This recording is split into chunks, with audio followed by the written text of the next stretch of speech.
el valor, que aquel que inflamados nos vimos del fuego, estimara a riesgo de patria el amor. Guardamos la patria, nuestra nariz, por ella desde morir. Buenas tardes, gracias por estar aquí.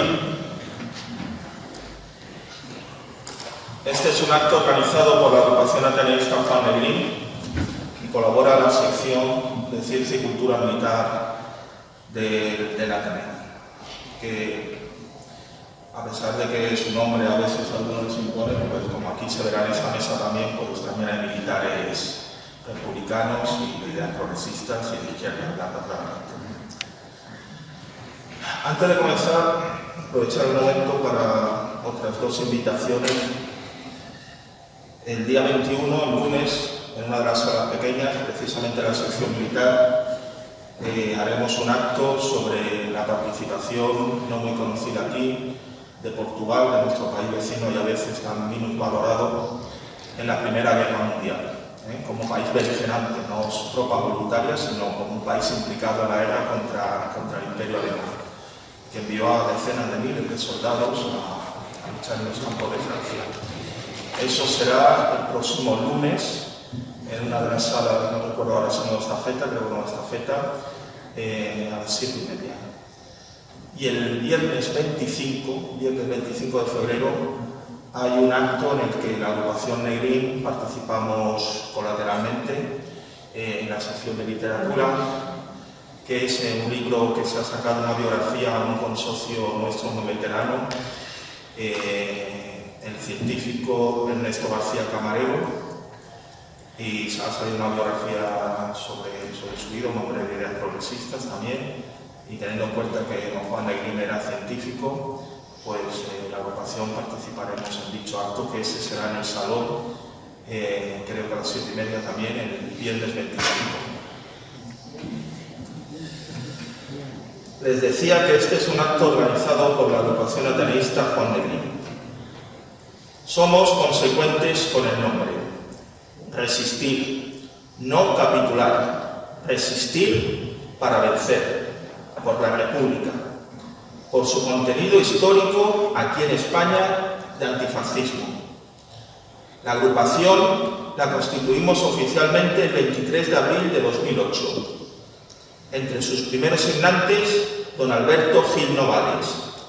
Algo sabía don Alberto de lo que es y lo que no es un Ateneo. Desde aquella data hasta hoy, varias de nuestras personas, como el propio don Alberto, han fallecido. Carlos París, Pilar Flores, Sagrario Losada, José María Coronas, Maribel Alonso. Ayer supe que falleció Francisco Gálvez Hermoso de Mendoza. Las personas pasamos, los ejemplos permanecen. Hoy estamos aquí también gracias a personas como Paco Gálvez, ateneístas como a quienes he nombrado y a quienes no, pues sería largo y tendría un punto melancólico cuando somos, en esencia, una agrupación combatiente. Pero están, permanecen. Y la memoria, que es gratitud en estos casos, yo pido ahora que la signifiquemos en pie con un aplauso.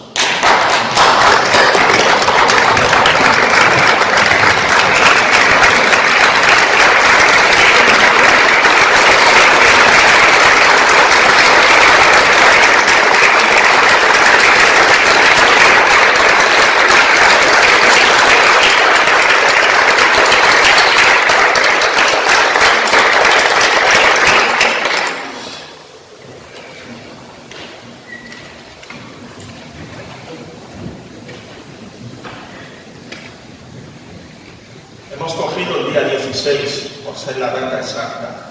Sabemos que no es el mejor de los días, pero las efemérides importan. No olvidamos que la agrupación ateneísta Juan Negrín combate en dos frentes. Uno, como parte de la convergencia a la cual formamos junto a don Carlos París para que este Ateneo sea, como históricamente ha sido, social, independiente, de honda raíz democrática y, por tanto, donde podamos seguir, aquí, haciendo actos como este. No queremos que el Ateneo de Madrid sea un consorcio, una corporación. Queremos que siga siendo, como siempre ha sido, una asociación. El otro frente en el cual combatimos, por supuesto, es la justa memoria de la Segunda República Española, que para ser completa, pensamos, debe retirar el principal vestigio heredado del franquismo, la monarquía. Por ello, una tercera República Española, sin sucedáneos, sin presuntos reyes republicanos. Ya vemos cuánto dan de sí. Hoy en esta mesa estamos, y lo agradezco, personas militantes de distintos partidos, sindicatos, asociaciones, pero nos unen dos cosas firmes. Como ateneístas, el modelo social del Ateneo, el de la convergencia, el de don Carlos París. Como españoles y españolas, la digna memoria de la Segunda República y el combate democrático por la tercera. Cuando la agrupación Negrín hace ya años empezamos aquí con el recuerdo del Frente Popular, fue partiendo de una vindicación, de no avergonzarnos del epíteto Frente Populistas, más enorgullecernos. Pedro García Bilbao, presidente de honor de la agrupación, lo sabe bien y lo expresa mejor. Porque resulta importante, compañeros y compañeras, no retroceder en el terreno conceptual, no dejarnos ganar en la batalla de ideas, si no, estamos perdidos. El Frente Popular no fue algo malo, fue algo bueno y necesario. Defender la República, combatir al fascismo. No puede ser que quien tenga más vivo el Frente Popular sea la extrema derecha. Cuando algo se abandona, el adversario lo toma y lo malusa para sus propios fines. Aquí estamos, pues, Frente Populistas, que se venga entonces y se nos pretenda insultar con el calificativo. Lo asumimos y lo reivindicamos, a mucha honra. No faltará quien diga, en su derecho, eran otros tiempos, guerras imperialistas, xenofobia, criminalización de quien con un origen, color de piel, acento distinto, injusticia, el mundo para los más fuertes, los elegidos, España, lo que ellos digan y cierra, tiempos muy diferentes, dirán algunos, puede ser. Mas las personas ateneístas de la agrupación republicana Juan Negrín del Ateneo de Madrid no retrocedemos, no abandonamos el campo, resistimos y venceremos. Quienes aquí estamos, vivos en quienes, aquí mismo, en un día como hoy y en un acto como este, permanezcamos. Muchas gracias. Viva la agrupación Negrín, viva el Ateneo, viva la República.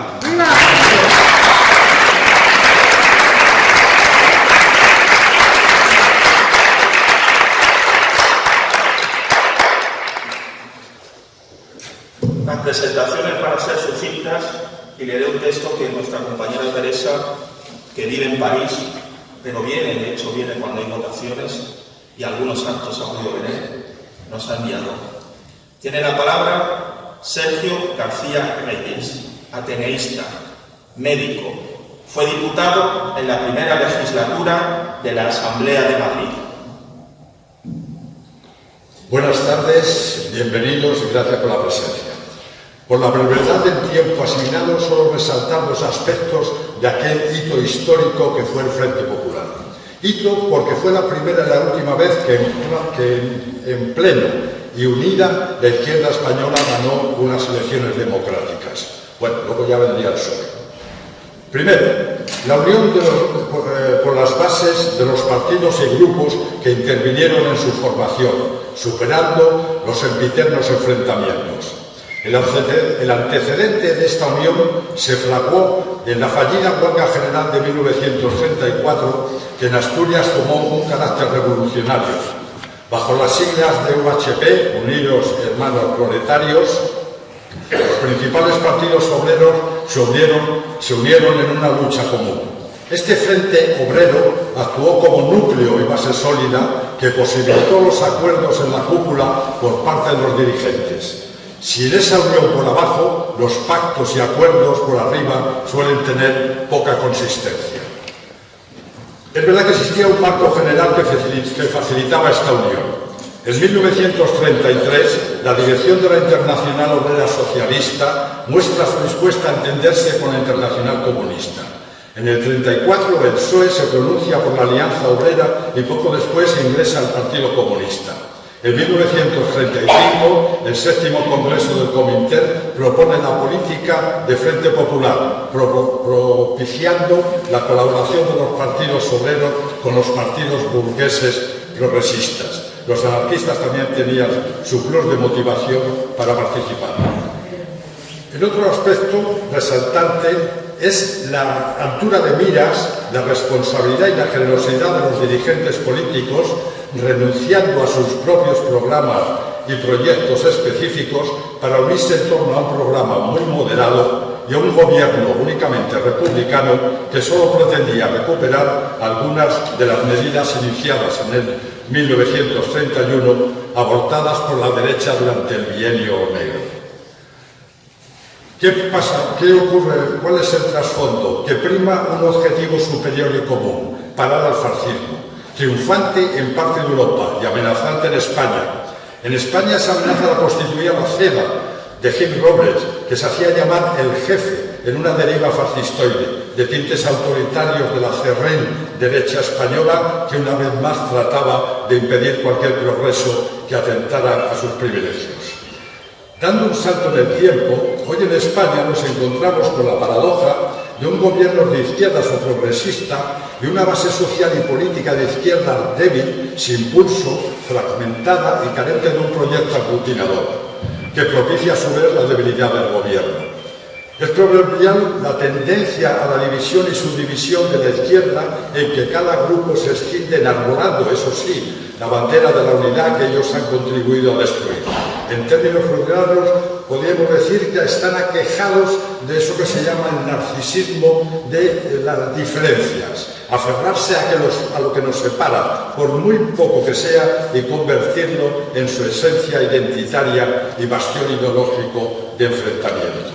Ante este panorama de la izquierda, se produce el irresistible ascenso de la ultraderecha o neofascismo en muchos países y en España. El señor Stephen Bannon trabajó muy bien en Europa, era la mano derecha de Trump, regando de dólares y ayudas la formación de una internacional ultra. Por cierto, que hace un poco tiempo se han reunido en Madrid alrededor de Vox. Ha habido pocos comentarios, se habla poco. Todos los analistas políticos advierten del deterioro progresivo de la democracia y el peligro de su desaparición tal como la concebimos. Pero el peligro no es percibido, porque no van disfrazados con camisas azules, pardas, ni llevan pistolas o porras con esa fanfarria militar. Hoy dominan las redes sociales, Internet, con sus bulos, patrañas, insultos, mentiras y fomentando el odio hacia todo lo que no piensan como ellos. Cuentan también con la complicidad de la mayoría de los medios de comunicación, controlados por el gran capital, que domina a los gigantes de la información y actúan como propaganda de su discurso, bloqueado y normalizado. Un poco a poco va calando en la población, y quien domina el discurso domina el poder. Y tiene gran parte de la judicatura. Lo que no se consigue en el Congreso lo van consiguiendo en ese sanedrín de jueces ultras del Supremo y el Constitucional, que constituyen casi una tercera y cuarta cámara que suplantan al Poder Legislativo, interviniendo y modificando a su favor las leyes aprobadas en el seno de la soberanía popular. Mucho cuidado con la ley laboral y los jueces.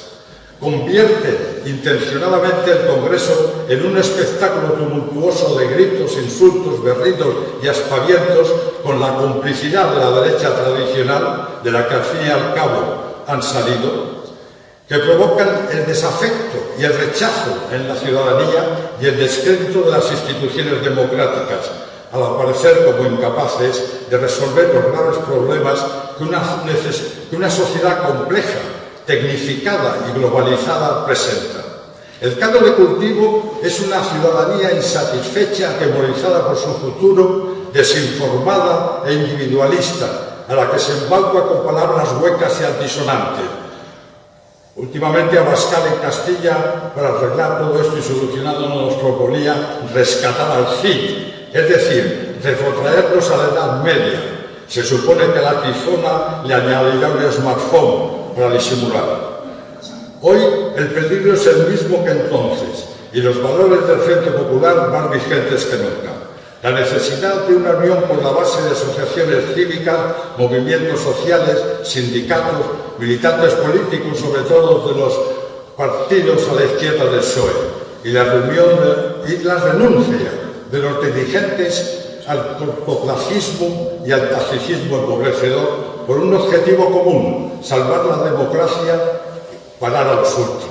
Esos valores actualizados pueden fructificar en un presente esperanzador. De lo contrario, ante una realidad adversa, nos refugiaremos en la nostalgia y, parafraseando al personaje de la película Casablanca, diremos resignados: siempre nos quedará el Frente Popular. Gracias.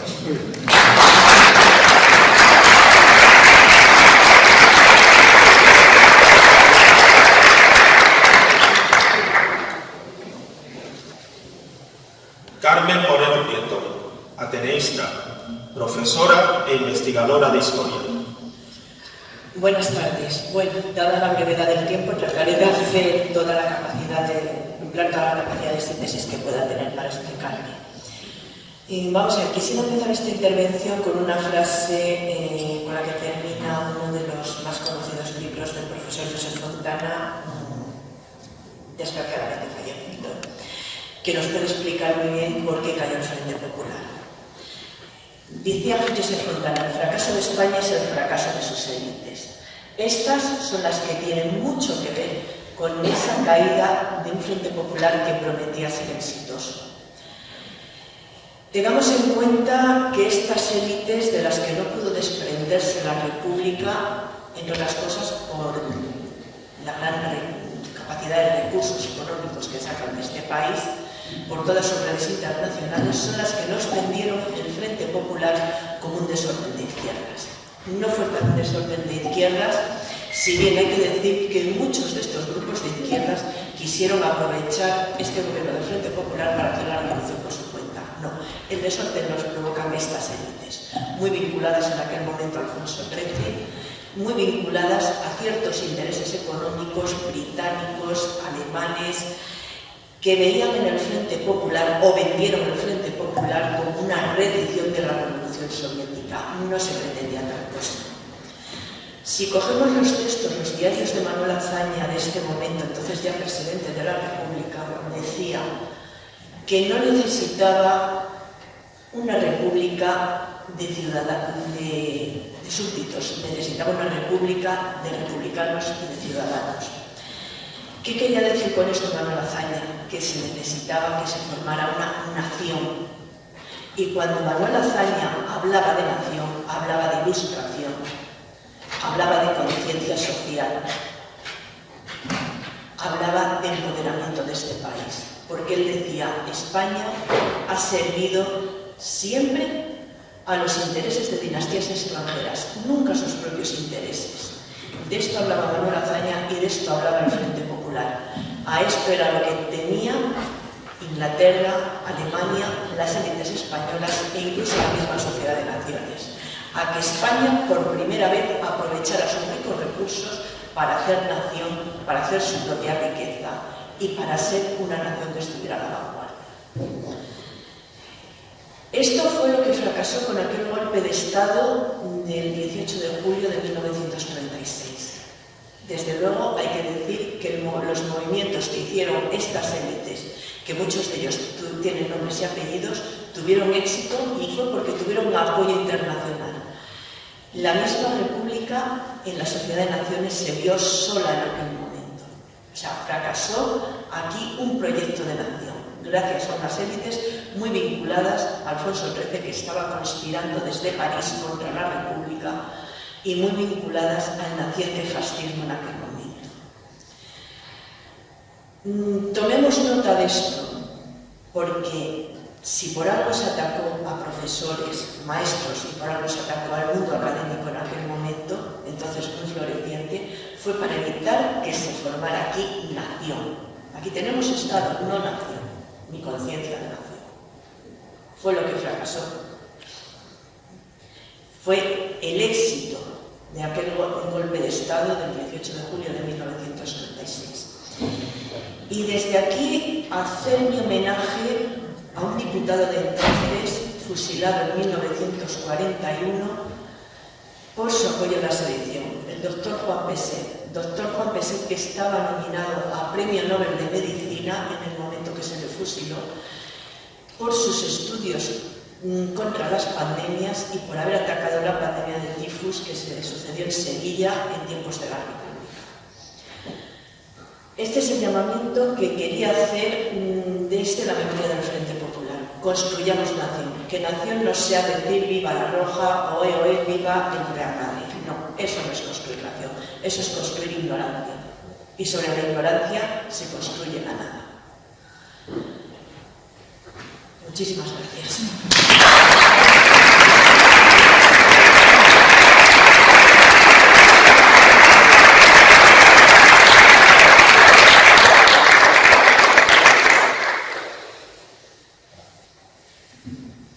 Carlos Hermida Medillas, ateneísta, profesor e historiador. Buenas tardes. Muchas gracias, Miguel, por invitarme a este acto y muchas gracias a todos ustedes por su presencia.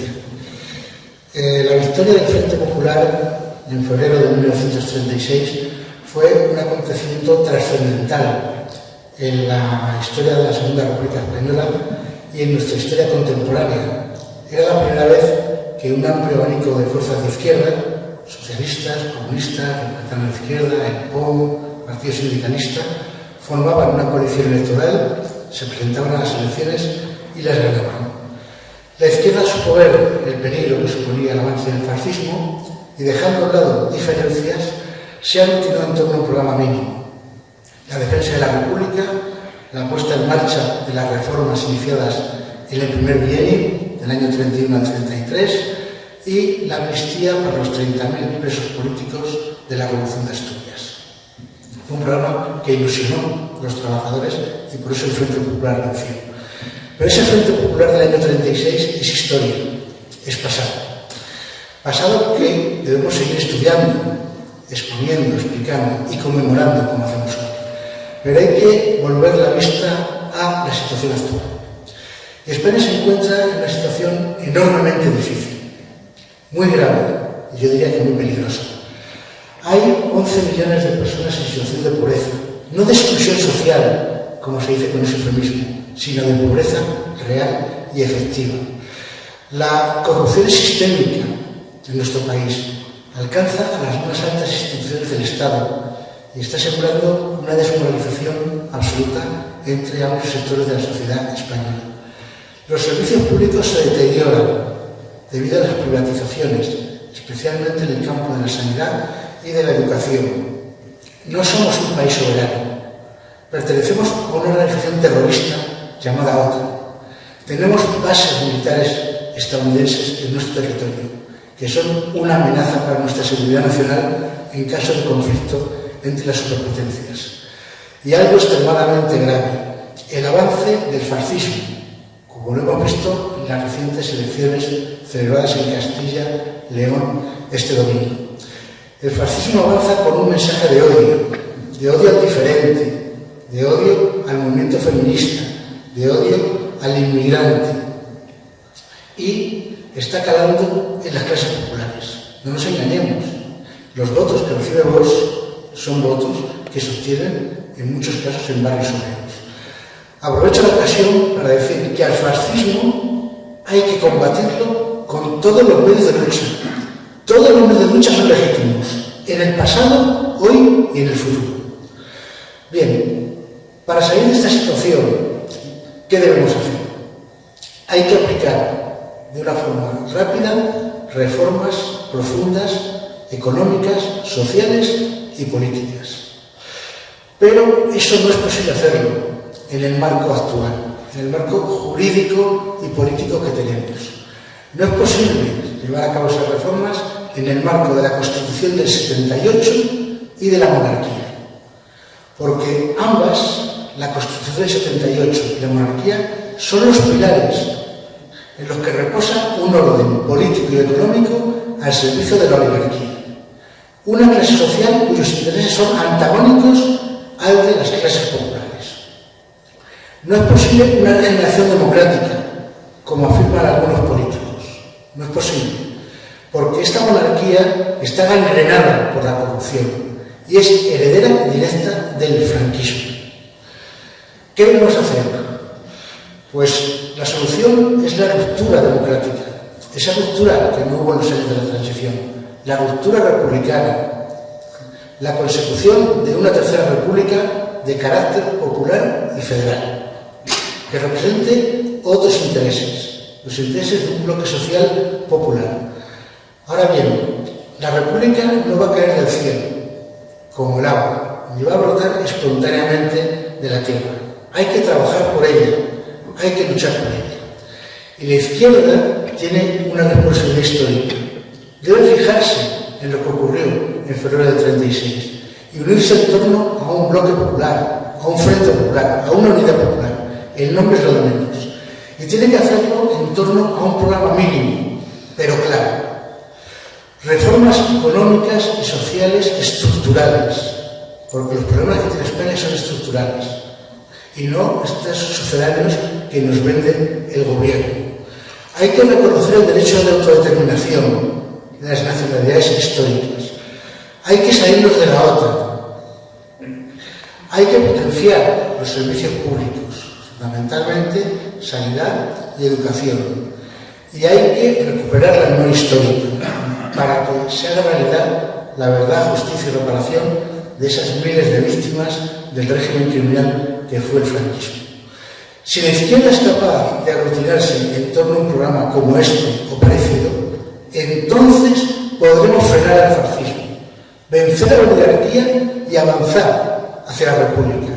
Una tercera república que nos restituya lo que hoy no tenemos: la soberanía nacional, la justicia social. Eso es lo que necesitamos.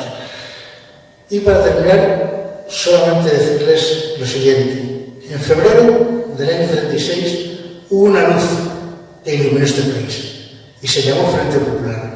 Hagamos que esa luz brille de nuevo. Muchas gracias.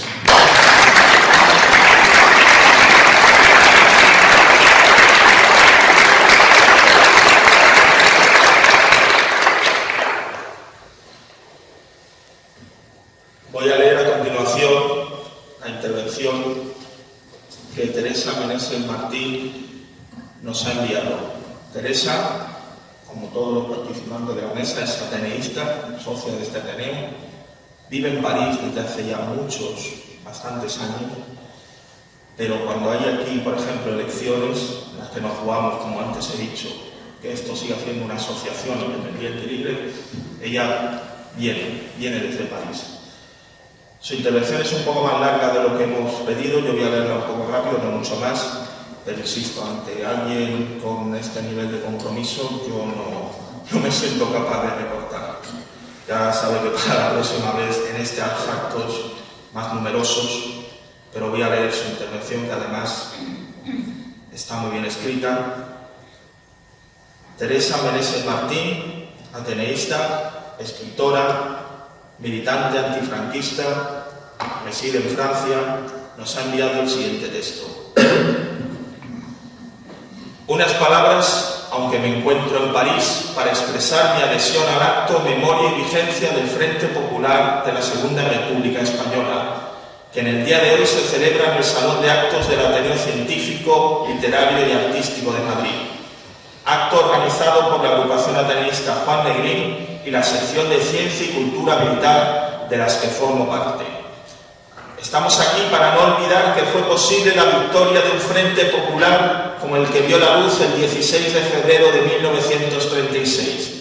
Este hecho significaba la posibilidad de retomar las riendas de lo comenzado el 14 de abril de 1931 y continuado durante el bienio progresista en el que la Segunda República había dado ya sus cartas de presentación por medio de medidas, entre otras, de justicia social. Por ejemplo, con la Ley de Reforma Agraria y la distribución de las tierras de los latifundios a los campesinos para combatir los abusos de los terratenientes, el paro y la miseria reinantes en el campo. También en este sentido, la Ley sobre Contratos de Trabajo y la Ley de Jurados Mixtos formados por patronos y obreros para la regulación de los convenios colectivos. Se posibilitan el matrimonio civil, el divorcio y el voto de las mujeres.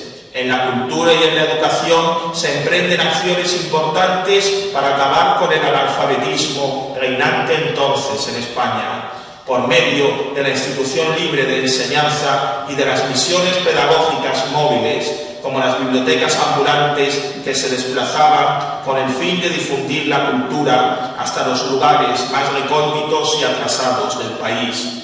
También el acercamiento del cine y del teatro a esos lugares alejados, recordando como ilustración de esto último la Barraca, fundada por Federico García Lorca, en la que un grupo de teatro universitario recorría el territorio para difundir obras de teatro por los pueblos y aldeas. Y esta victoria del Frente Popular iba a continuar o a restituir los avances logrados en esos 2 años y que habían sido refrenados o destruidos en los 2 siguientes años, 1934-35, llamados los del Bienio Negro, por la acción del gobierno de las derechas y de la CEDA. Eran tiempos de cambios políticos aquellos años 30. Apenas nacido nuestro Frente Popular en febrero del 36, otro Frente Popular nacía en mayo del mismo año en el país vecino, Francia. Nacía con las mismas miras que el nuestro, ocuparse de las masas trabajadoras y de los más desfavorecidos de la sociedad, legislando sobre la negociación de convenios colectivos, que pasó a ser a nivel estatal, entre patronal, sindicatos y gobierno. Se instauran por primera vez las vacaciones pagadas, se rebaja la duración del trabajo de 48 a 40 horas. Estas medidas fueron plasmadas en la ley por los famosos Acuerdos de Martiñón de junio de 1936, impulsados estos últimos por los ciudadanos que, al conocer del triunfo del Frente Popular, habían salido esperanzados a la calle y a ocupar las fábricas y talleres, anhelando esos cambios. Y cuando en julio del 36 nuestra Segunda República, bajo la presidencia de Manuel Azaña, era atacada por el fascismo con Franco a la cabeza, en Francia el Frente Popular había empezado su andadura unas semanas antes con el gobierno del socialista Léon Blum. Pero no voy a entrar en detalles sobre cómo se formó lo que fue y significó nuestro Frente Popular de 1936, porque otros componentes de esta mesa lo harán con grande precisión. Yo voy a decir unas palabras muy brevemente sobre mis preocupaciones políticas en estos momentos de tensión y de ebullición de la sociedad española, pensando en el tema que hoy nos ocupa, el Frente Popular. Mi postulado de siempre, muy compartido, espero, es que se debe mirar el pasado para construir lo más correctamente posible el presente. Por eso, cada vez que observo los sobresaltos del panorama político actual, y aunque las condiciones no sean las mismas del 36, que nunca lo son, pienso firmemente que la situación es idónea para formar un frente popular hoy en España. Y creo que no es una idea tan disparatada como algunos analistas políticos pudieran pretender. Quizás solo hace falta afianzar el sentimiento gregario que deberíamos tener y que a menudo nos falla entre todas las fuerzas progresistas, las diferentes izquierdas, los republicanos, los demócratas. Subestimamos, pienso, nuestras fuerzas y nuestra implantación en la sociedad, porque estamos ahí y se sabe y se nos ve, y sobre todo lo saben y nos ven nuestros adversarios, y prueba de ello es que los tales solo hablan de nosotros, solo nos combaten a nosotros, se nos persigue por una canción, por defender a un discapacitado al que quieren desahuciar, se nos acosa por nada, solo por ser quienes somos, y se condena a raperos y a titiriteros, mientras se pone puente de plata para que un rey corrupto se vaya a Abu Dhabi, huyendo de la justicia de su país, que es el nuestro. Todo lo cual denota que las derechas nos tienen en el punto de mira y que temen por sus intereses, porque ellos sí tienen extremadamente desarrollada la conciencia de clase, y el mínimo movimiento nuestro lo toman como una amenaza a su estatus. Hace unos años que la derecha se está movilizando. Cuando la derecha tiene hegemonía, no se preocupa de movilizarse, pero esta vez no es en vano, sino porque está sintiendo los avances de las izquierdas, que no consideramos nosotros suficientes, pero que para ellos son indicios cruciales y se consideran en peligro. La derecha se moviliza al mínimo bullir de las fuerzas de progreso que pretenden cambiar aspectos importantes de la sociedad. Deberíamos formalizarnos por el hecho de que la derecha esté pataleando y vociferando tanto, aunque no fuera nada más que porque cualquier movimiento de la derecha debería ser una señal de alarma para nosotros, para poder prevenir el fascismo que avanza por esa vía. Porque durante decenas y decenas de años no se había hablado de los asesinatos perpetrados en retaguardia por las tropas franquistas durante la Guerra Civil, ni de las cunetas donde esos miles de personas yacen todavía olvidadas. Por supuesto, no se habló durante los 40 años del franquismo, que había seguido asesinando mucho tiempo después de terminar la guerra. No se habló durante los primeros 40 años de tibia democracia en los que se susurraba, pero tan bajito que no se oía. Pero actualmente ya los susurros son gritos, se escuchan las palabras, aunque no aún el discurso, aunque no aún el relato. Y las palabras son netas: memoria histórica, monarquía corrupta que se tambalea aunque la estén apuntalando, malestar social ingente, partidos de la derecha que se enrocan, renacimiento franco, nunca mejor dicho, del fascismo en Vox. Todos estos ruidos, ¿por qué? Porque la República avanza con botas de 7 leguas y ellos la oyen. ¿La oímos nosotros? Quizá nos dé algún reparo creer una realidad que semejara a un sueño, que el advenimiento de la Tercera República sea posible en breve. Pero la derecha se moviliza, y de ahí que no ceje en mi llamado de agruparnos todas las organizaciones que defienden el progreso social, la clase trabajadora y en general a los más débiles y necesitados, porque no hay otra salida frente al peligro inminente de derechización que puede hacer que vuelvan tiempos oscuros. Porque una cosa son los pasos con botas de 7 leguas con que avanza la República y otras los ruidos de botas que estamos oyendo. Y deberíamos escucharlos para que no lleguen a banalizarse de hecho. Es momento de actuar dejando de lado cuestiones personales o de puntilla política que impiden a todas las organizaciones progresistas que somos, de izquierdas, republicanas, demócratas, de unirnos.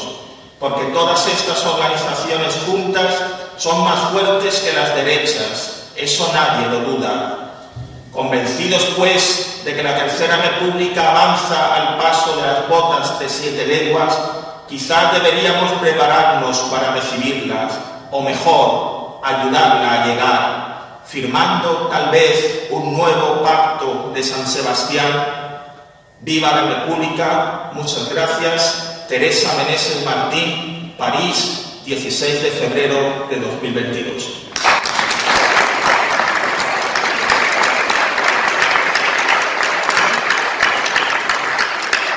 Según Alonso, ateneísta, investigador de historia, miembro del Centro de Estudios Históricos de la Masonería Española, CEMI.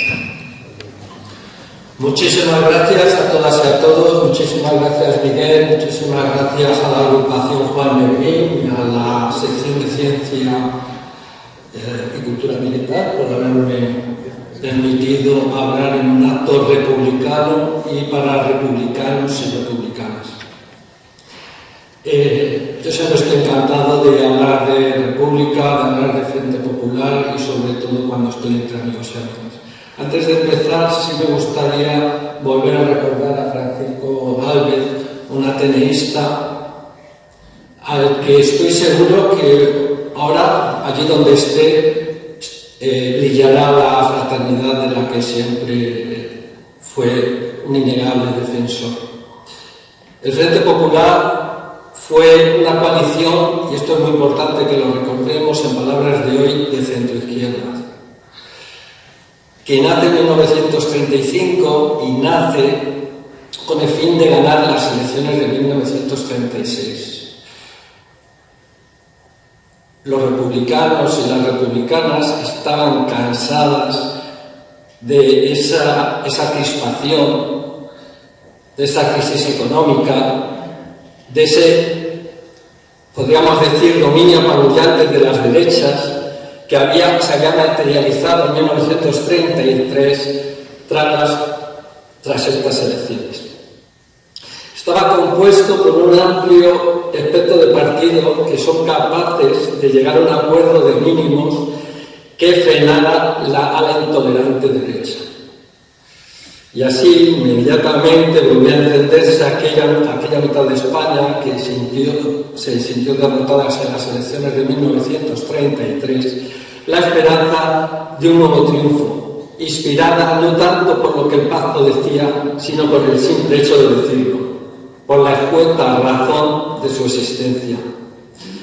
Este pacto se basaba, como todos ustedes, señoras y señores, saben, en una declaración de objetivos comunes, que los firmantes se comprometían a llevar a término en el caso de conseguir la victoria, lo que así ocurrió, lo que demuestra que por encima de intereses particulares, de intereses de partido, estaba la voluntad real de conseguir un objetivo antifascista. Las principales reivindicaciones que logró este Frente Popular de 1935 y 36 fue la amnistía para los represaliados de la Revolución de 1934. Consiguieron la reforma del sistema de la propiedad agraria de la tierra, una reforma de la industria, un incremento de las obras públicas, una reestructuración a fondo del sistema bancario, un fomento del sistema público de educación, la recuperación y desarrollo de las libertades autonómicas. En definitiva, estoy seguro que muchos de estos principios que se defendían en 1936, muchos y muchas de nosotros lo defenderíamos hoy. Pero además, cada uno de estos integrantes no renunciaba a sus principios. Los diferentes partidos de lo que entonces se llamaba la izquierda burguesa y la izquierda proletaria seguían defendiendo sus propias reivindicaciones, pero se unieron para el bien común, que era recuperar los valores de la República que se habían perdido en ese bienio negro, que dio al traste a esas mejoras y a ese deseo de libertad que había traído los 2 primeros años de la República. Y claro, este acuerdo de esperanza generó la aprobación que se lograra ganar las elecciones del 16 de febrero de 1936 y se recuperara esos valores, esa nueva esperanza, esa alegría que se había perdido y volver a esos principios del 14 de abril. Y me pregunto yo y les pregunto a ustedes, como una forma de reflexión, si hoy en día las mujeres y hombres de izquierda seríamos capaces de establecer unos principios mínimos que nos permitirá salir de este régimen que trajo la transición. Seríamos capaces de renunciar a los personalismos, a intereses partidistas, en fin, a traer la República. Como pueden ver, estas reivindicaciones, como ya he señalado, hoy están vigentes y estoy seguro que podría casi todas de ellas, con algunos cambios y actualizaciones, con poner los principios mínimos de una tercera república. Yo creo que tenemos la obligación, el deber moral de recuperar los principios vertebradores de la Primera y de la Segunda República, porque muchas veces olvidamos la Primera República. Y repetimos las falacias que se crearon sobre ellas. Y hubo una Segunda República, pero hubo una Primera República y muchos hombres y mujeres lucharon ya en el siglo XIX por conseguir lo que estamos intentando conseguir muchos y muchas de nosotros. La República, señores y señoras, está por encima de quien ocupe la jefatura del Estado, de la bandera, del himno.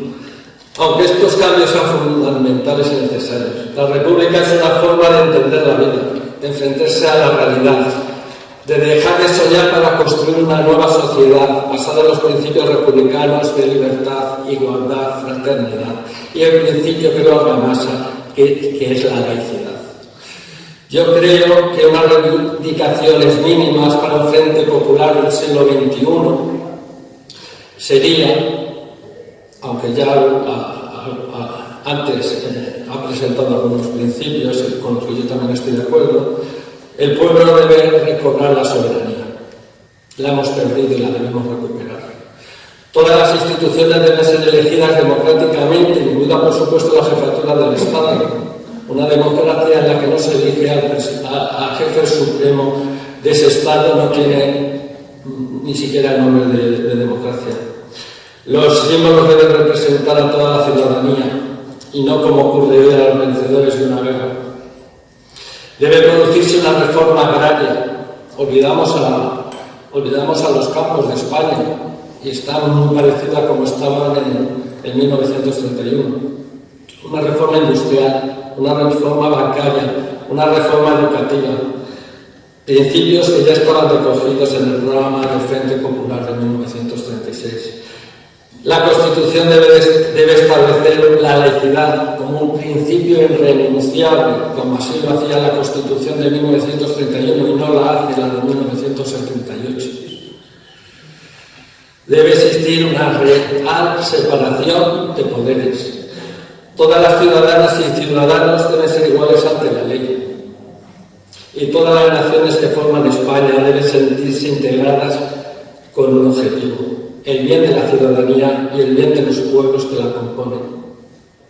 En definitiva, los integrantes de este Frente Popular del siglo XXI, como hicieran los integrantes del Frente Popular de 1936, no debemos renunciar a nuestros principios, que pueden y deben seguir reivindicándose, pero deben dar un voto de confianza a la política común.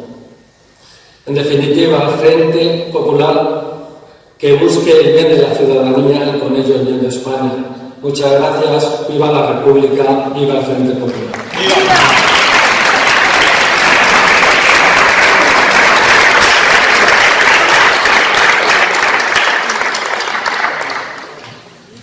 Pedro López López, ateneísta, profesor, integrante de la Junta Directiva de la Asociación Pro Derechos Humanos de España. Gracias, buenas tardes. Es un honor para mí estar aquí. Estoy muy agradecido de la invitación. Se ha mencionado antes a Juan Peset, al rector de Valencia, de la Universidad de Valencia, asesinado por los franquistas, junto a otros dos, el de Oviedo y el de Granada, y me ha hecho recordar que la primera vez que formé parte de un tribunal de oposición se presentaba la nieta de Juan Peset, Fernanda Peset, que está en la Universidad de Valencia, bueno, un chascarrillo. Bien, mi campo, como ha resaltado Miguel, es el de los derechos humanos. No soy un historiador, ni un gran experto en la República, pero voy a hacer algunas reflexiones, pues se va a notar el marco de los derechos humanos. Ana María Martínez Sagi fue periodista, una gran deportista, más tarde poeta y republicana exiliada. Decía en una entrevista que en su poemario Laberinto de Presencias legaba el derecho más rico de los derechos humanos, el derecho a soñar. Era una poeta la que se expresaba. Creo que, extrapolando esta idea, podemos decir que en la República, que trajo derechos a las mujeres, a las capas más débiles, a los campesinos, a los trabajadores, jornaleros, el pueblo español pudo por primera vez soñar porque la República le dotó de ese derecho, aunque no estuviera codificado. Igual que los niños tienen derecho a jugar, según la Convención de Derechos del Niño, los adultos deberíamos tener derecho a soñar. Este derecho no codificado viene a ser lo que la utopía, y como esta no se trata de algo propio de lunáticos, sino, como señala Galeano, se trata de algo que nos sirve para orientarnos hacia dónde caminar. Seguramente la Tercera República no arreglará todos los problemas que genera el capitalismo, pero sí supondrá una buena limpieza de la cochambre, de la corrupción que hay bajo las alfombras de nuestro sistema. No es poca cosa quitar a un sistema corrupto su clave de bóveda. A un país en el que la policía y los jueces te miran peor si eres antifascista que si eres fascista, le falta más de un hervor para alcanzar una democracia decente. No en vano tenemos una democracia tutelada por una monarquía que nace de un régimen fascista.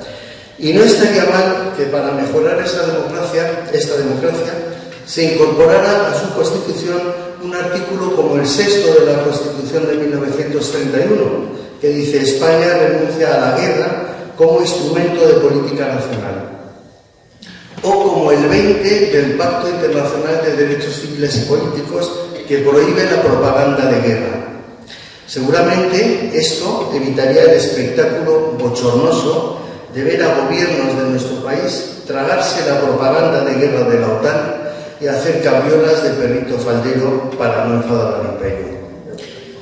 Aspiramos a la República no como un sueño delirante, sino como una realidad alcanzable cuando este país, en gran parte anestesiado y desmovilizado, consiga ponerse en marcha y exija terminar con una monarquía que como concepto es antidemocrático y como realidad empírica tiene suficientemente probada su incompatibilidad con la democracia y con la simple decencia.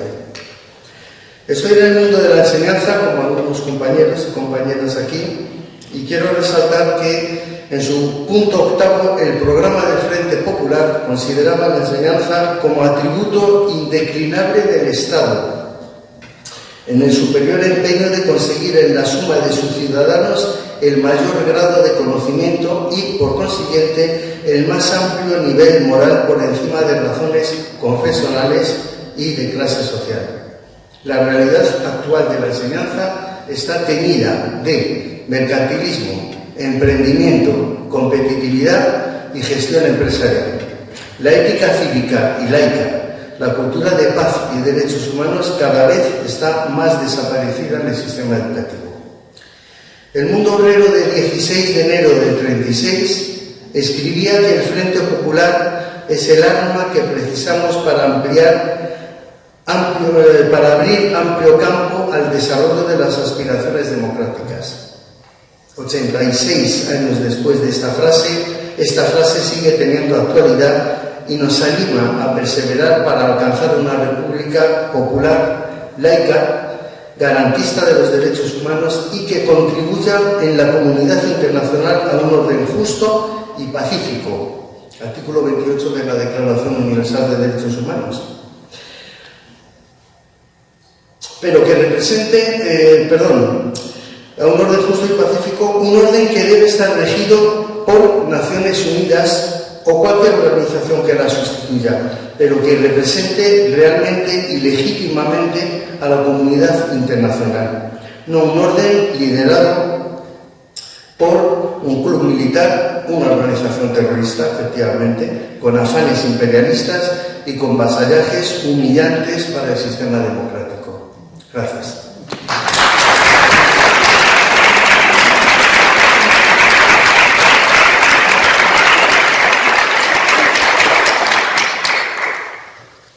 Victoria Caro Bernal, ateneísta, escritora, activista cultural y social.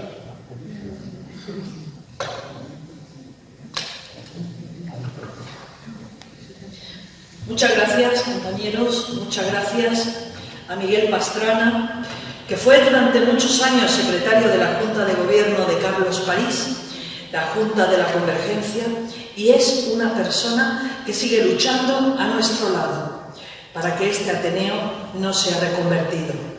Muchas gracias, Miguel. La candidatura de la Convergencia que hicisteis Pedro García Bilbao y tú en mayo pasado, al quedar en segundo puesto y con mucha diferencia con las otras 3 candidaturas que quedaron muy por detrás, ha permitido que mantengamos en este Ateneo la resistencia frente a los intentos de reconvertirlo, que son fuertes y no descansan. Pedro, Miguel, por favor, seguid ahí. El Ateneo democrático, el Ateneo social, os necesita, os necesitamos todos por una cultura social.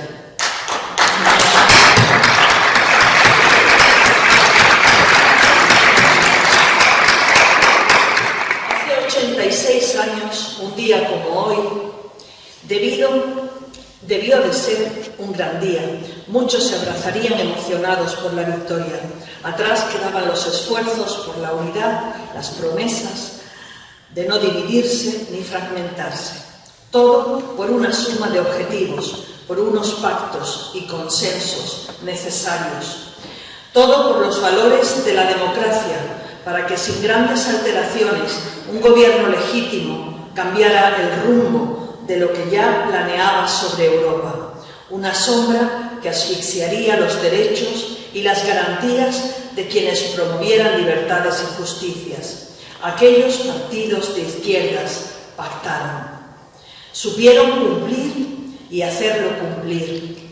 Consiguieron la ansiada unidad necesaria para la victoria.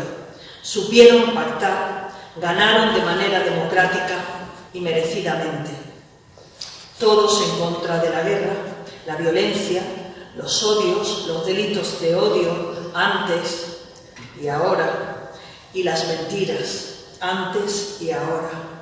Todos por la igualdad, por el trabajo, por la ayuda social y la reforma agraria. Todos y todas contra el fascismo y contra la extrema derecha radical. Todos ellos por el desarrollo democrático en un Estado laico.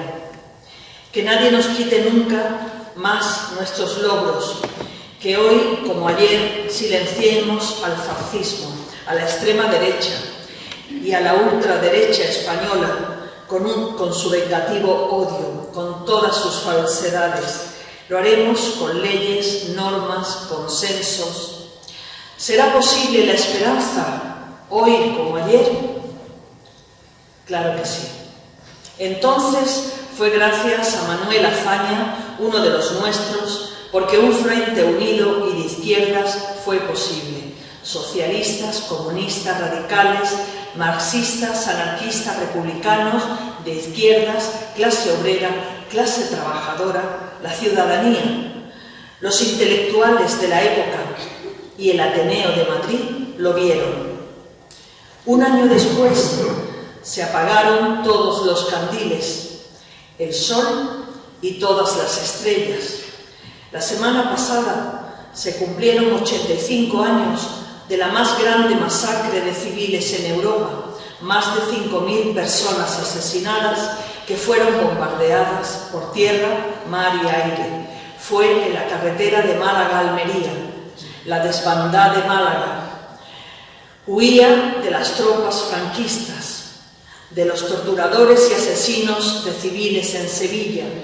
Salieron a buscar la protección del Ejército Popular Republicano en Almería. Allí estaba mi tío, Juan Bernal Macías. De 200.000 a 300.000 desplazados que siguieron su desbandada costeando el Mediterráneo hasta llegar a Francia algunos. Mi recuerdo ahora para todas esas víctimas. Mi agradecimiento a todas las personas que hacen el camino de la desbandada cada año por esas mismas fechas, gracias a los organizadores. Este año se ha inaugurado un monumento en Salobreña, gracias a su escultor, Antonio Ruiz Muñoz, campesino jornalero, mi hermano.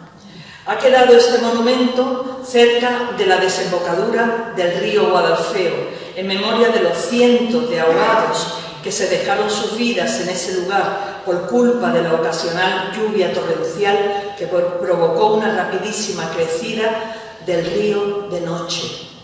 Los que no murieron por las bombas, murieron ahogados por aquella ría que iba hacia el mar. Pero no habría muerto nadie si no hubiera habido un golpe militar y una impía persecución hacia personas civiles indefensas, ahora y siempre. ¡Viva la democracia! ¡Viva! ¡Viva el Frente Popular! ¡Viva! ¡Viva la República! ¡Viva!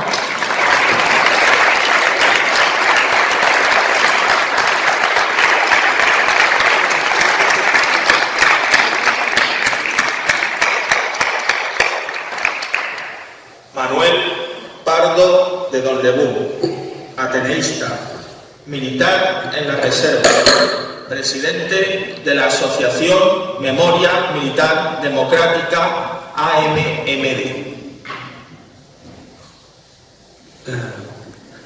Buenas tardes a todas y todos. Me siento muy honrado por esta invitación que se me ha hecho, porque yo no soy un experto en la Segunda República, ni mucho menos. Sin embargo, creo que puedo aportar un testimonio desde mi papel como militar. Yo soy militar retirado hace ya unos años. No pertenecía a la UMD porque me pilló un poco demasiado joven en la academia, a pesar de lo cual tuve bastante relación con algunos de los militares que fueron sí activos en la UMD cuando ya ésta se había autodisuelto. Bueno, en mis tiempos de jubilación, de retiro, pues entre otras cosas he sido, bueno, me han nombrado recientemente presidente de esta Asociación por la Memoria Militar Democrática, que surgió a raíz de un manifiesto que firmamos unos cuantos militares de todas las situaciones en actividad, algunos en la reserva o jubilados, en respuesta a un manifiesto que se había hecho previamente por una serie de militares franquistas que trataban de reivindicar la figura de Franco como un honorable y valeroso militar. Nosotros respondimos como militares denunciando semejante tropelía y significando lo que de ninguna forma podía aceptarse en un militar, que era que se rebelase contra su propio gobierno, con la consecuencia además, la trágica consecuencia de la guerra española y los cientos de miles de muertos y desaparecidos en la posterior represión. Quería traer en el día de hoy el significado del triunfo popular, traerlo al día de hoy como una reacción democrática al impulso imparable del fascismo entonces, y lo que nos encontramos ahora también en que la extrema derecha parece avanzar no solo en España, sino en todo el ambiente, el ámbito internacional. Quiero recordar la aparición de la Unión Militar Antifascista, que se creó como respuesta a la que se había creado anteriormente Unión Militar Española por militares monárquicos y fascistas como reacción a la ley Azaña, que, como saben ustedes, fue una ley que estableció la República poco tiempo después de constituirse para aligerar fundamentalmente los cuadros de las Fuerzas Armadas, que estaban absolutamente sobredimensionados en un ejército completamente ineficaz y parasitario. La ley Azaña permitió a muchos militares pasar a la situación de reserva, se les mantenía un sueldo, no sé, pero se creó la Unión Militar Española como respuesta a esta ley Azaña. Apareció entonces la Unión Militar Antifascista y posteriormente aparecería también la Unión Republicana Antifascista. Estaban ambos vinculados, uno al Partido Socialista, la otra al Partido Comunista. Pero, y esto es lo que quería significar aquí, se ha apelado aquí en varias ocasiones ya a la unidad, precisamente la unidad de estas dos uniones de militares dio origen a lo que se denominó la Unión Militar Republicana Antifascista, que se puso al servicio de la República para defender a la República desde dentro de las fuerzas de lo entonces no se conocían como Fuerzas Armadas, Ejército y la Marina, ¿no? Esta Unión Militar Republicana Antifascista fue muy activa en la vigilancia de aquellos, sobre todo altas jerarquías del Ejército y de la Marina, que sabían que estaban conspirando en connivencia pues, con la monarquía y con los sectores falangistas y demás para dar el golpe de Estado, ¿no? De manera que sus actividades fueron castigadas con el asesinato de dos destacados personajes de esta Unión Militar Republicana Antifascista, en concreto el capitán Farabuno, que fue asesinado en mayo de 1936, y el teniente Castillo en julio. Ya cuando asesinaron a Farabuno, algunos compañeros de la UNRWA advirtieron a los sectores fascistas de que habría represalias si se volvía a cometer un acto de este tipo. Asesinaron al teniente Castillo dos meses después, y la respuesta fue el asesinato de Calvo Sotelo, que fue, como todos saben, la excusa que eligieron las derechas para lanzar el golpe de Estado del 18 de julio. Debo decir que los militares de la Unión Militar Republicana Antifascista visitaron a Casares Quiroga 2 días antes del golpe de Estado para advertirle de lo que estaba pasando en los cuarteles y de lo que estaba pasando con las jerarquías que estaban implicadas en el movimiento Mola, Sanjurjo, Franco, etc. Quiero hacer también una alusión, aunque ya me la ha quitado Pedro López, al artículo 6 de la Constitución de la Segunda República Española. Estoy dando un salto ahora porque efectivamente esta Constitución establecía como uno de los principios básicos de la República que no se utilizaría la guerra como instrumento de política nacional. Y lo traigo aquí a colación para establecer o para significar el contraste con la situación en la que vivimos actualmente, en donde todos los partidos del arco parlamentario han apoyado la pertenencia de España a la organización de la OTAN, a la organización terrorista OTAN, y han consentido también la existencia de unas bases militares norteamericanas que suponen una renuncia absoluta a la soberanía, renuncia por otros motivos también que se puede establecer, pero claramente renuncia cuando se pone a disposición de los Estados Unidos y de la OTAN tanto el territorio como instalaciones y el propio ejército español. Y además todos los medios de propaganda que están publicitando un engendro, un artefacto criminal, la organización más poderosa que ha existido en la historia en términos militares y de capacidad de destrucción, que está siendo utilizada bajo el disfraz de llevar la paz, la democracia y los derechos humanos por todo el mundo para imponer la expansión capitalista en todo el planeta. los días 29 y 30 de junio de este año se va a celebrar en Madrid, como ustedes saben, con la connivencia con la buena disposición del gobierno, del Partido Socialista y de Unidos Podemos, se va a celebrar la reunión, la cumbre de jefes de Estado y de Gobierno de la OTAN en la ciudad de Madrid. En consecuencia, yo estoy, además de pertenecer a la Asociación por la Memoria Militar Democrática, también estoy colaborando con una organización que se denomina Frente Antiimperialista Internacionalista, y estamos en contacto con decenas de organizaciones en la ciudad de Madrid, y estamos extendiendo la red también a otros territorios del Estado e incluso a colaboradores también en el extranjero, para organizar una respuesta contundente, popular, desde la base a la presencia de semejante artefacto de muerte y destrucción en Madrid. De manera que tendrán ustedes noticia, tendrán ocasión de ver, porque será convenientemente publicitado, como es normal, y esperamos poder ser capaces de recuperar esa tradición que el pueblo español ha mostrado tan generosamente a lo largo de su historia, de oposición a la guerra, cuando dijo no a la OTAN, a pesar de las traiciones que hizo entonces el gobierno también de Felipe González, ¿no? Cuando se produjo la guerra de Irak también, y en otras ocasiones, el pueblo español siempre ha respondido con un poderoso movimiento antibélico y antiimperialista.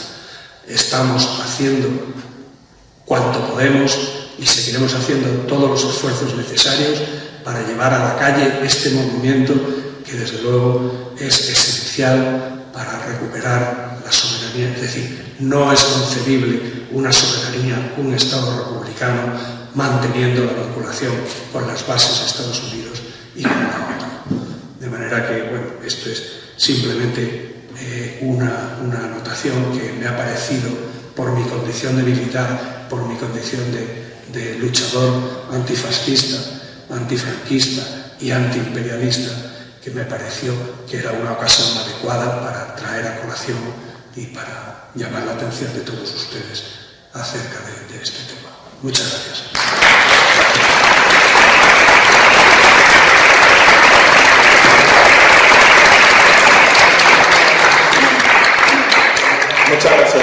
Muchas gracias, comandante. Cerrará el acto Pedro García Bilbao, ateneísta, como todos los integrantes de la mesa, sociólogo, presidente del Foro por la Memoria de Guadalajara y presidente de honor de la agrupación ateneísta Juan Negrín. Bueno, pues yo tengo que decir que, ante todo, dar las gracias a todos los que han hecho posible este acto. Yo creo que forma parte de las mejores tradiciones del Ateneo de Madrid el que sus socios, en tanto que ciudadanos y ciudadanas con un compromiso democrático y de progreso en la historia y de la sociedad española, pues amparen y den cobijo en sus paredes y permitan que actos como este sean posibles. Este acto es, al fin y al cabo, un acto conmemorativo de una fecha icónica en la historia española, que está ligada a una victoria colectiva y de la que podemos sentirnos muy orgullosos, como fue el rescate de la República de abril, del espíritu republicano democrático que el 14 de abril de 1931 había permitido conquistar la soberanía al pueblo español y le habían permitido liberarse de la tutela secular de dinastías que tenían como propiedad al conjunto de la nación y a esa nación liberarse, ¿no? Entonces ese espíritu de abril, ese proyecto de la República de Abril, se había visto comprometido en el transcurso de los años 30 a raíz de la pérdida de las elecciones en 1933, en aquella Europa convulsa en la cual todos los países democráticos estaban sucumbiendo en el continente al ascenso del fascismo, y se puede decir, por ejemplo, que de todas las repúblicas que aparecieron en Europa constitucionales y democráticas después de 1918, pues prácticamente todas habían sucumbido. En 1939 prácticamente todas habían sucumbido. Solamente restaba la República Española, pero Checoslovaquia había sucumbido, Polonia había devenido en una dictadura, y podemos hacer el listado y vemos que prácticamente esa nueva Europa posterior a 1918, donde había brillado por un momento el espíritu de Wilson y de la paz, que vino después de la guerra, que iba a acabar con todas las guerras, pues todo eso había sucumbido ante los fascismos y el autoritarismo. Entonces, en ese contexto, la España democrática, la España de abril, pues sencillamente había emprendido un camino de reconstrucción nacional, de recuperación de su soberanía y de un proyecto transformador que liberara y permitiera al pueblo español construir un presente y un futuro en paz y libertad y progreso, pues había visto comprometido tras las elecciones del 33 por el ascenso de partidos reaccionarios que, promovidos por el apoyo monárquico en el exilio en la Italia fascista y los regímenes autoritarios de toda Europa, habían comprometido el futuro de la República. Entonces, ante esa situación de emergencia, de brutal emergencia democrática, el pueblo español dio un ejemplo al mundo y se constituyó el Frente Popular. El Frente Popular fue posible no solamente porque la Cominter variara de política, porque a veces parece que la Cominter es la que crea el Frente Popular. No, lo que hace la Cominter, lo que hace la Internacional Comunista, es considerar que los comunistas se tienen que unir a las luchas contra el fascismo y ayudar a configurar alianzas de amplia base democrática. Eso es lo que hace la Cominter.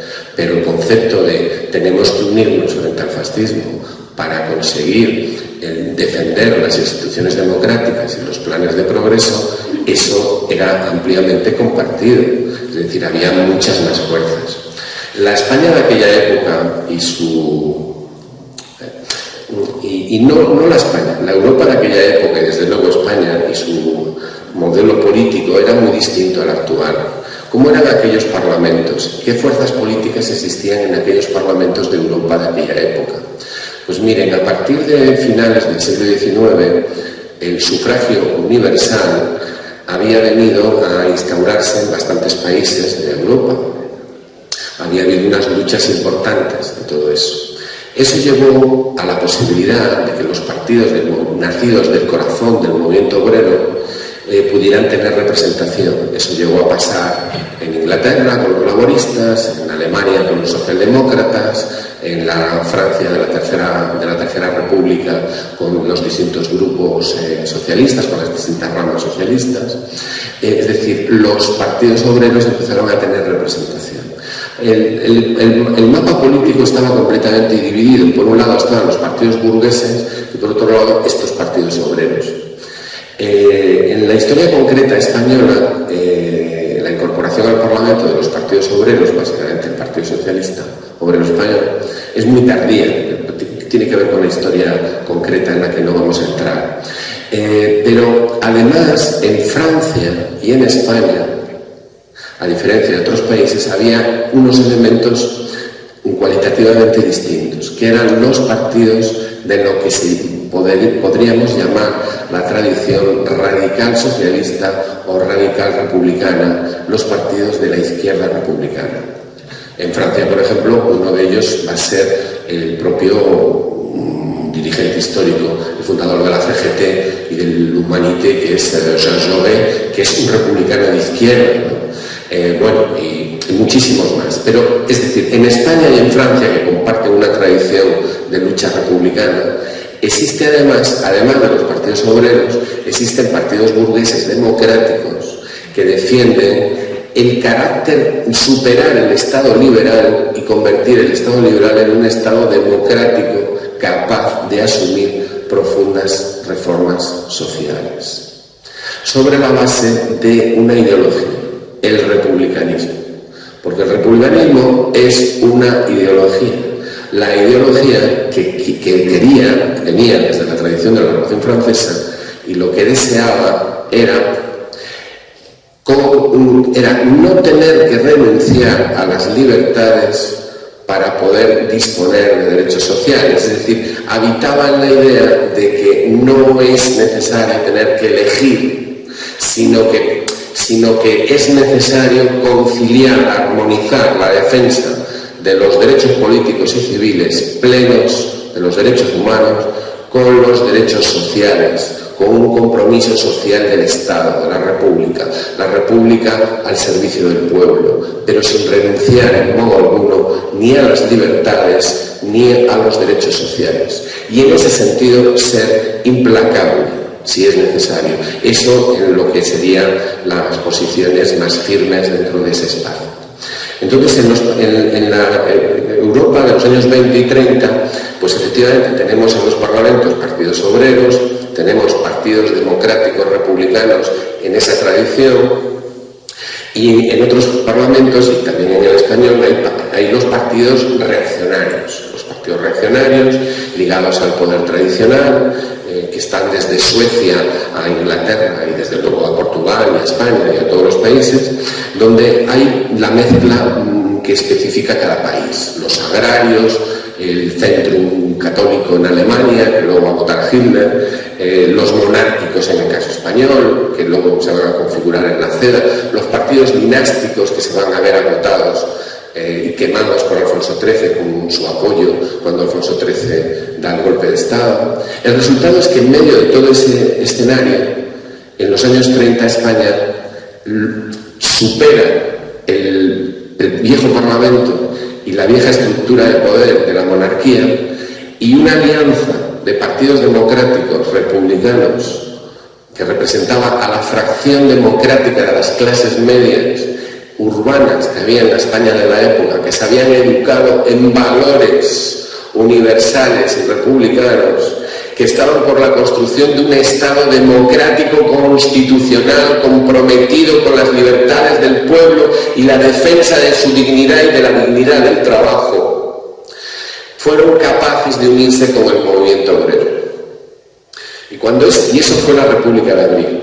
Y cuando esa República de Abril se vio en peligro en febrero de 1936, se configuró el Frente Popular. Y el Frente Popular no fracasó. Es falso que fracasara. El Frente Popular fue derrotado militarmente, que es otro tema muy distinto. Es decir, hizo falta perder una guerra para que el Frente Popular se cuarteara. ¿Por qué? Porque tenía una honda apoyatura desde abajo. Desde abajo. El Frente Popular era un fenómeno político que no solamente se dio en España, también lo hubo en Francia, y lo hubo en otros países. Podría incluso decirse que fue una especie de Frente Popular el que se monta en Inglaterra en su hora más oscura, que es mayo de 1940, junio, cuando Churchill llama a todos al gobierno y al final se decantan por no rendirse, que es lo que quiere una fracción, la fracción más conservadora de los Tories británicos, ¿no? Quieren rendirse ante Hitler. Y entonces, ¿qué ocurre? Pues que los partidos obreros, el Partido Laborista, se incorpora al gobierno, porque están en una situación de emergencia. El Frente Popular francés, pues logra superar también las tensiones que sufre la propia República, pero hay una reacción conservadora, porque hay tensiones muy fuertes, muy internas, y finalmente la Tercera República Francesa sucumbe unos 11-12 meses después de la Segunda República Española.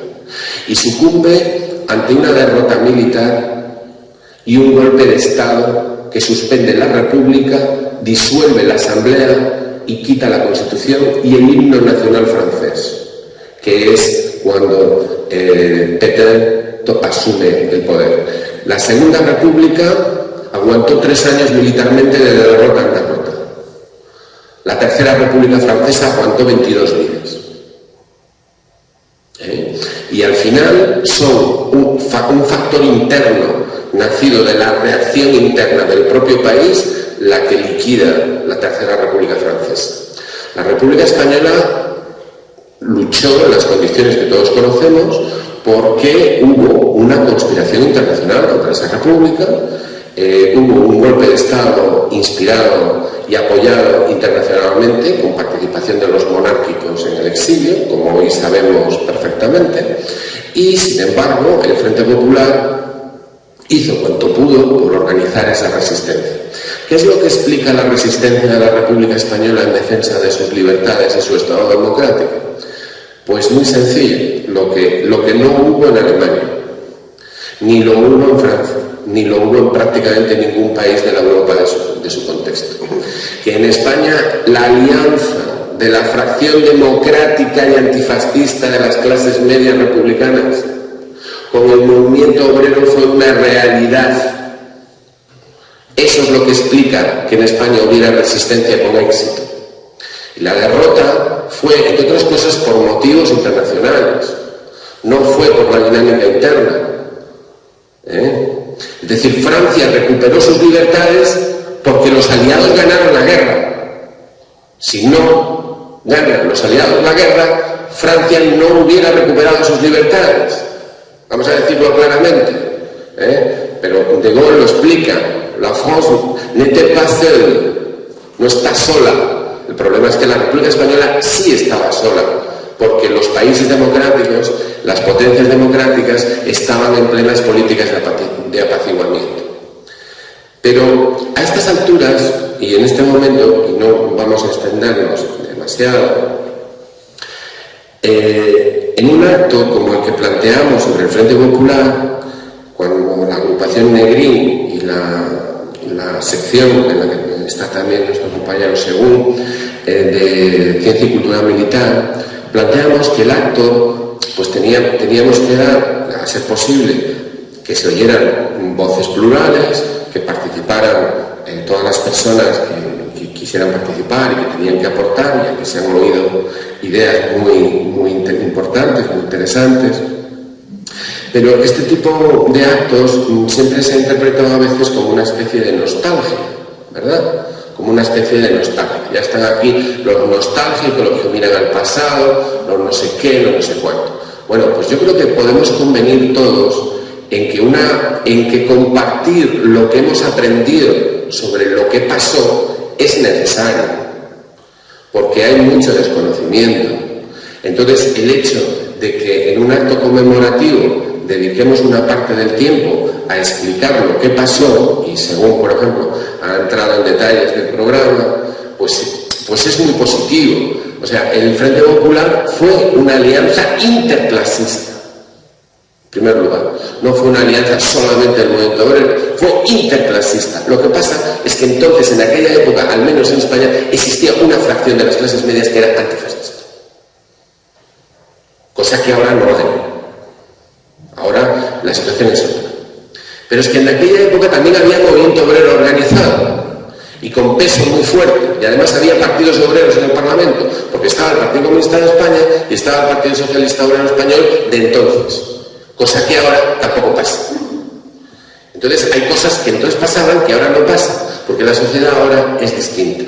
Entonces la cuestión es, aparte del ejercicio histórico de conmemoración y decir que qué bueno fue el Frente Popular, ya lo sabemos que fue bueno, los que estamos aquí así lo pensamos, la cuestión es qué podemos aprender de ese periodo. Bueno, pues primero, ¿qué demonios era el Frente Popular? Una alianza electoral. Vale, alianzas electorales hay muchas. Hace 2 elecciones, una alianza electoral consiguió 71 diputados. Esa alianza electoral metió diputados de más de 22 organizaciones en el Parlamento, a la izquierda del Partido Socialista. Eso es una experiencia de unidad, ¿no?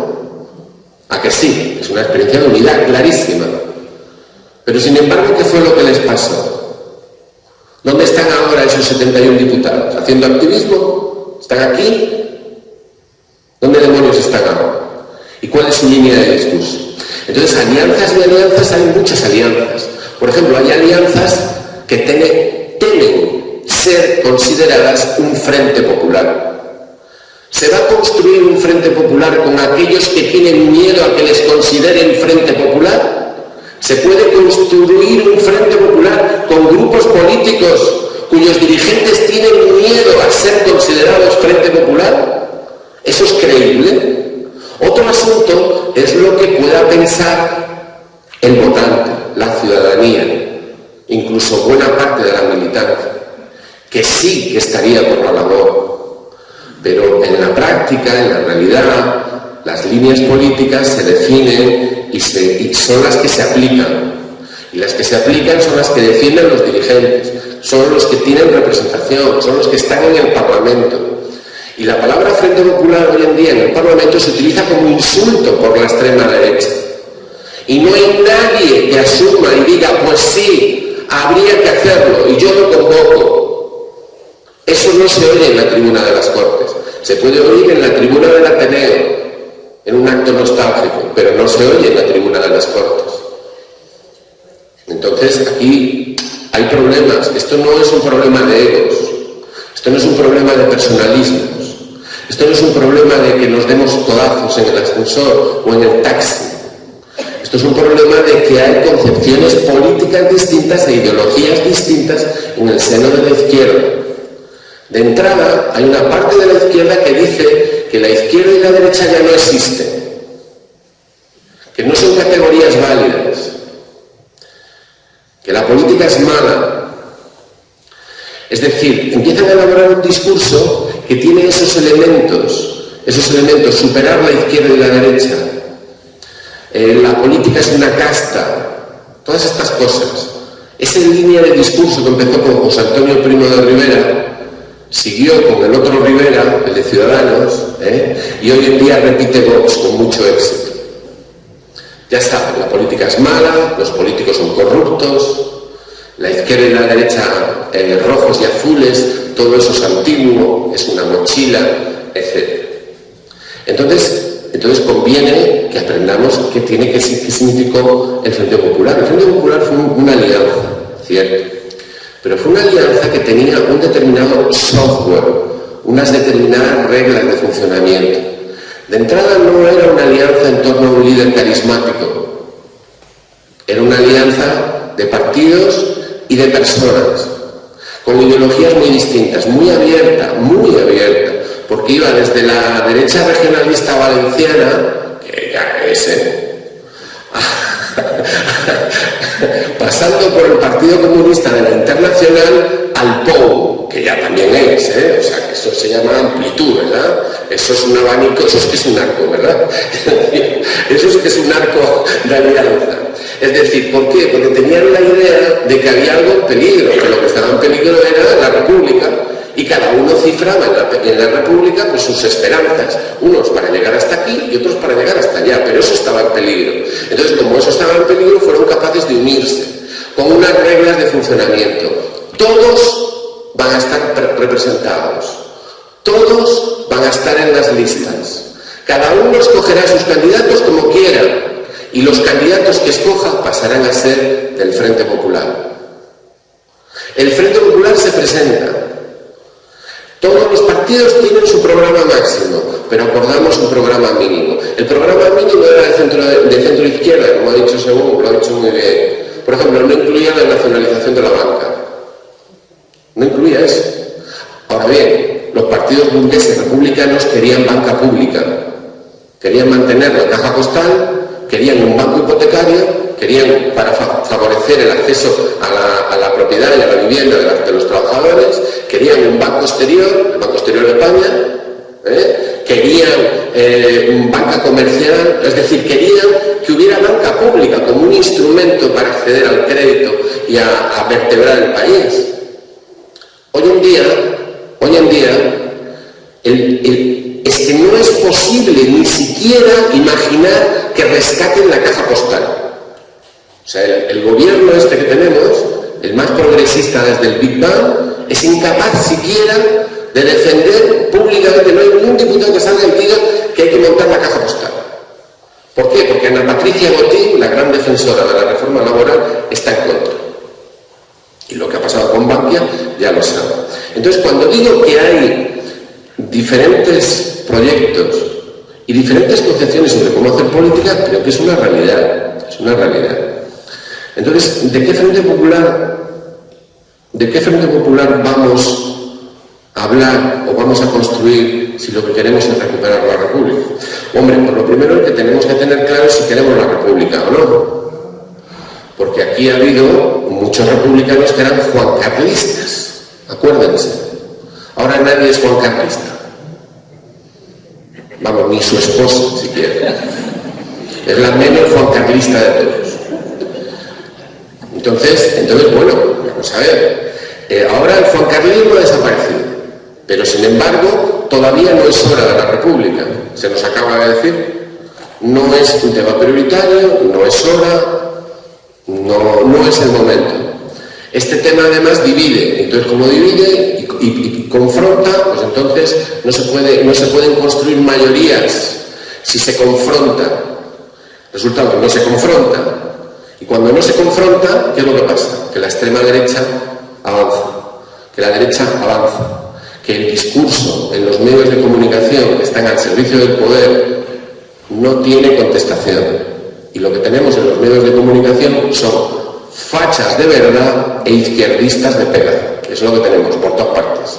Entonces, claro, cuando no se combate ideológicamente y cuando se está en posiciones del gobierno, no se puede llegar a ciertos niveles porque para hacer una reforma laboral se necesita el acuerdo de la patronal, y el acuerdo de la conferencia episcopal y el acuerdo de Ana Patricia Botín, pues claro, lógicamente, para hacer política exterior se renuncia a hacer política exterior, se renuncia completamente a hacer política exterior, a hacer política de defensa, por ejemplo, se ha renunciado completamente. Es decir, cuando resulta que se mantiene la falacia de que el Partido Popular es un partido de Estado. Hay dos partidos de Estado, el PSOE y el PP. Pero el PP está acusando poco menos que de criminales al PSOE continuamente, de bilduetarras asesinos come niños. Y no tiene ningún reparo en pactar con la extrema derecha. Entonces, ¿qué ocurre cuando un partido de Estado no tiene ningún problema en pactar con la extrema derecha? Pues que ese Estado es un Estado en el cual la extrema derecha es parte consustancial. Y eso es lo que pasa con nuestro Estado. Nuestro Estado es un Estado que estamos en plena emergencia democrática desde el 77. ¿Por qué? Porque el Estado democrático construido desde el 77, desde el 78, es un Estado basado en la impunidad del franquismo, en que las leyes sucesorias de Franco siguen teniendo vigor y se respetaron, porque sencillamente, la firma del rey Juan Carlos es la que hizo entrar en vigor la Constitución, y el rey Juan Carlos era jefe de Estado de la dictadura.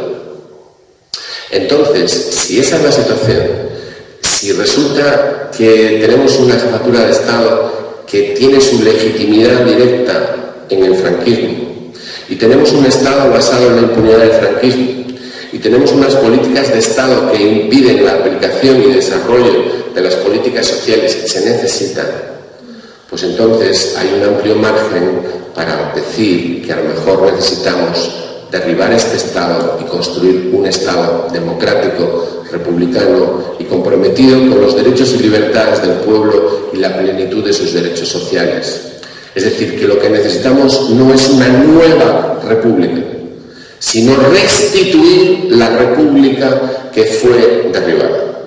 Los que de alguna manera nos consideramos republicanos ahora, o nos hemos considerado republicanos siempre y no somos los únicos, pero sí hay una tendencia que permitiría definir un cierto espacio, y es la de aquellos que consideramos que la legalidad durante el franquismo estaba en las instituciones en el exilio. El gobierno de la República en el exilio representaba la legalidad republicana y democrática del pueblo español. De manera que las leyes de sucesión de Franco, el referéndum que trajo la monarquía en el 47, el referéndum que puso a Juan Carlos como sucesor a título de rey en el 69 y la ley de reforma política que se inventan para salvar sus privilegios y su posición, no las consideramos legales.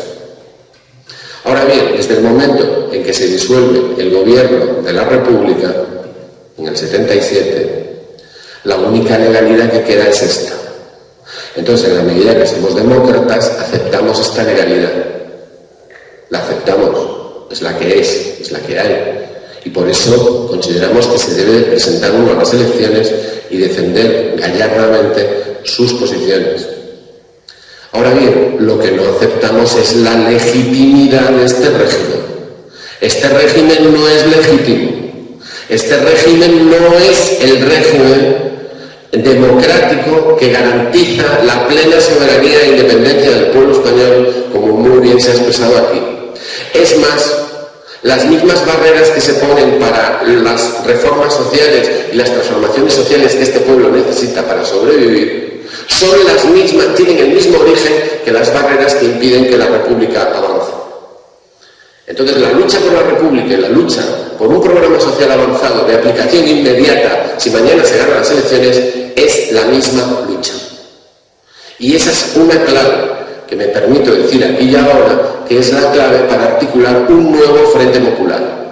En ese nuevo Frente Popular estarían todos aquellos dispuestos a pactar un programa mínimo, aunque luego tengan posiciones distintas, en el cual se pacte un programa social de emergencia para hacer frente a las papeletas que tenemos montadas, que son unas cuantas y no voy a enumerar.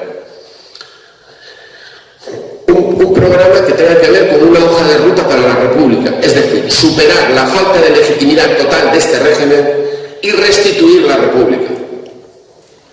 Y luego, un programa para resolver la cuestión territorial y la cuestión de las tendencias de ruptura de este Estado a la que nos ha llevado la renuncia a la República en el 77. Porque cuando se renunció a la República en el 77 se renunció a España. A la España democrática, a la España antifascista, a la España de la que podemos sentirnos todos orgullosos. A esa España se renunció. Claro, al renunciarse a esa España, no es de extrañar que la única España que se le opone a muchísima gente en el conjunto del Estado sea la grotesca imagen de la España borbónica. Pero frente a la grotesca imagen de la España borbónica está la España republicana y está la España que es el ejemplo de los que supieron luchar a lo largo de su historia. Y lo que permanece unido es un pueblo cuando ha luchado juntos, cuando han vencido juntos y cuando han hecho frente a sus enemigos. Y en ese sentido, y no me extiendo más, creo que es necesario, y yo es lo que quería decir, es necesario una alianza republicana de amplia base. Necesitamos en Madrid una alternativa republicana que se presente a las elecciones, que obtenga representación y que consiga la unidad de la izquierda defendiendo estas ideas en las tribunas parlamentarias, en la calle y en la fábrica donde haga falta, porque solamente si se oye la voz de la República se luchará y se conseguirá avanzar por la República. Pero si nos callamos, si pretendemos conseguir las unidades con ambigüedades y sin denunciar las contradicciones que existen, lo que vamos a tener es más de lo mismo y nos comerán crudos. Se necesita llevar la voz de la República a las instituciones. Se necesita un partido republicano organizado que sea capaz de convocar un frente popular y emplazar a cada fuerza política ante su responsabilidad en este momento histórico en el que estamos. Y se necesita hablar con claridad. Y se necesita hacer eso. Y eso no va a salir en La Sexta, ni va a salir en tal periódico o en tal medio o en tal otra cosa. Eso no va a salir. Ni lo escucharéis en las Cortes. Pero esa voz se abrirá paso. Y cuando se abra paso, entonces estaremos en el camino del Frente Popular y en el camino de la República. Nada más, y muchas gracias. Y viva la República.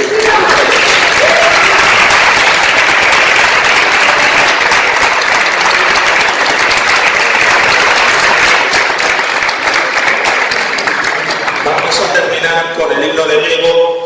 Sergio tenía una cuestión de agenda, sabíamos que en algún momento del acto, por eso estaba precisamente en la esquina. Bueno, lo de la música, vamos a terminar con el himno de Diego en un móvil que acercaremos al micrófono. Como les he dicho, tenemos un acto el lunes, no es un acto republicano, es un acto de historia. En abril En abril volveremos con algo. ¡Viva la República!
vivió nunca un día más grande el valor que aquel que inflamados nos vimos del fuego, excitara a riesgo de patria el amor. Soldado,